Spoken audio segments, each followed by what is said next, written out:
नमस्कार. येणाऱ्या 5 सप्टेंबर 2025 रोजी पलूस कडेगाव विधानसभा मतदारसंघाचे भाग्यविधाते, महाराष्ट्राचे ज्येष्ठ नेते, भारतीय विद्यापीठ आणि भारतीय विद्यापीठ विश्वविद्यालयाचे संस्थापक कुलपती, माजी मंत्री आदरणीय पतंगरावजी कदम साहेबांच्या लोकतीर्थ या स्मारकाच्या उद्घाटन सोहळ्याला 1 वर्ष पूर्ण होत आहे. या वर्षपूर्तीच्या कार्यक्रमाच्या निमित्ताने येणाऱ्या 5 सप्टेंबर रोजी सकाळी 10 वाजता पलूस कडेगावातील मतदारसंघातील व सांगली जिल्ह्यातील एक सगळ्या कार्यकर्त्यांचा आणि लोकांचा स्नेह मेळावा हा आम्ही लोकतीर्थ या स्मारकावर आयोजित केलेला आहे.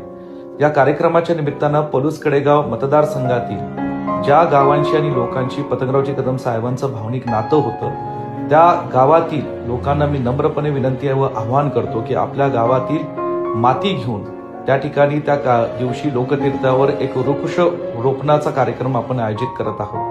आपण सगळ्यांनी आपल्या गावातली माती घेऊन त्या ठिकाणी सकाळी 10 वाजता या लोकतीर्थाच्या कार्यक्रमासाठी आवर्जून उपस्थित राहावं ही नम्र विनंती.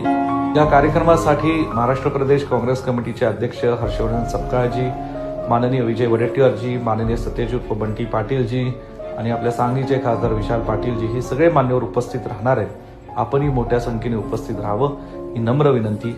धन्यवाद. जय हिंद, जय महाराष्ट्र.